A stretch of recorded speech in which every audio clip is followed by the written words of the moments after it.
Pada suatu masa di tanah Jawa, di sebuah kampung bernama Kauman, Yogyakarta, lahirlah seorang bayi laki-laki pada tanggal 1 Agustus 1868. Bayi itu diberi nama Muhammad Darwis. Ia tumbuh di tengah keluarga yang harum dengan ilmu agama. Muhammad Darwis adalah anak keempat dari 7 bersaudara. Ayahnya bernama Kiai Haji Abu Bakar, adalah ulama khotib di Masjid Besar Kesultanan Yogyakarta. Sedangkan ibunya ialah Siti Aminah, berasal dari keluarga terhormat di keraton. Sejak kecil, Darwis berbeda dari anak-anak lain.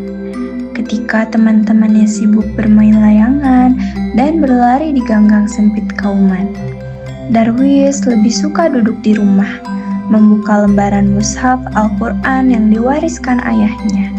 Pada usia 8 tahun, lidah mungilnya sudah fasih membaca ayat-ayat suci dengan lancar, membuat orang-orang di sekitarnya kagum.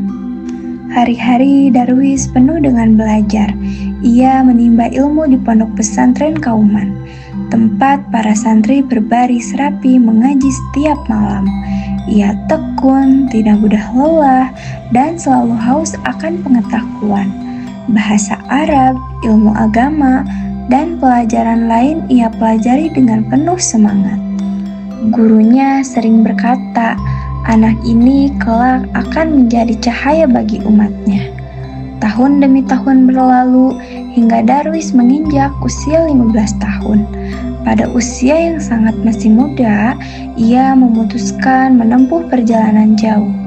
Perjalanan suci yang tak semua orang bisa lakukan. Berangkat ke tanah Mekah untuk menunaikan ibadah haji. Di sanalah, di bawah cahaya Ka'bah yang agung, Darwis sudah tinggal selama 5 tahun. Di Mekah, ia bukan hanya menunaikan haji, tapi juga menyelami lautan ilmu. Ia berguru pada ulama besar, termasuk Syekh Ahmad Khatib. Ia membaca, merenung, dan mulai melihat dunia dengan cara yang berbeda. Ia mendengar gagasan-gagasan baru dari tokoh pembaharu, seperti Muhammad Abdul dan Jamaluddin. Dari sinilah benih-benih perubahan tumbuh dalam hatinya. Ketika kembali ke tanah air setelah 5 tahun, Darwis bukan lagi anak kecil yang dulu berangkat.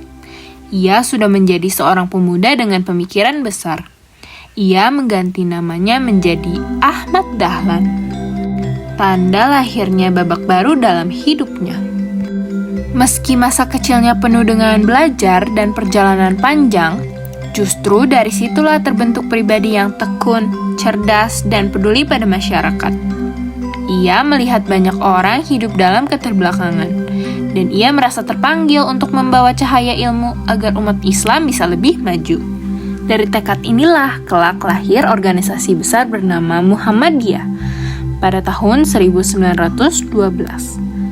Dan begitulah kisah kecil Darwis yang tumbuh menjadi Kiai Haji Ahmad Dahlan. Dari seorang anak kampung Kauman yang rajin mengaji menjadi sosok besar yang namanya harum hingga kini, membawa cahaya pembaruan bagi banyak orang.